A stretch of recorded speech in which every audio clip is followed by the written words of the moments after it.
bi kibaran bambolo kada kulokan o de mali finitigu uli ye chinois do mine kata soro nunu kon pumbe ka mali dugu jugoro sanu kon bo kibaran mun sera ma uli ye ayire ka fo sibiri temene septembre kalo kile tan kele mali foroba chaka rombe no ni o direction nationale de la géologie et des mines o barakela do fukata se mali finitigu ma aleni anga ministre som kon be no ni o ka bara nyasilendo dugu jugoro nan fuloko ma ulu kon keleme ka bara do kon imboloda wala sa chukam na ma munun kon be ni bara jugu nun kon ke mali dugu kolo sanfe teke bisa kada ulukan uga o wili ka jannu nun sefe utalabo chinois do kon kan kuruma dugu kon nala ni o be faleya fanfe kata soro nun kon be sanumbola no ka soro yamaria madi uma kawla duna ka fo ko ni mogo munun kon yimina le fle ni bara ina ne ko mogo duru kundo ko wa ko u kon me yorom kon na ni u kon keleme ka yenda man seni ndamne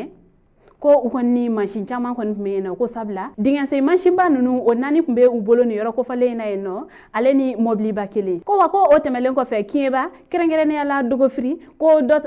botara ke ma wero kan eno ni ayela ka ko yamara kunte nunu kon fene bolo ni ka e mali sanumbo ko botara ke mo wero fene ka ni yoro ko fale na eno ni ayela ka ko yamara kunte ulu fene bolo ka sanumbo ulu yara kon fene ka machine ba o kunye fly o fene temelen ko kabo eno kieba marabolo kon la kerengere ne ala dogo free botara ke sanbola do fene ka yoro la ayira la fene ka fako yamara kunte ni fene bulu o yara kon fene bulu no machine ba fla kumbe o tiki bulu nga ayira la ka fako ni kelen kon ne aka baraw la no anga la kana tigila mo ulube se watimna nga ni ma munun kon fen fle ne nunu bela jelen kon minela nika uka kunya kon di kirblon tigila mauma uli nyangilim kaka wala sa o be se ka daw uka kawla duna ka fako ni wala munun kon fle ne ko bikuma ubla sena malikon nala ko wa ko ni wala nunun kon ukeli uka chan shinwa kon ne fanfe ko wa ko o yere kon fene ko fe ko farafina dugu chama fene be no munu bena kani waliya nunu ke mali kon nala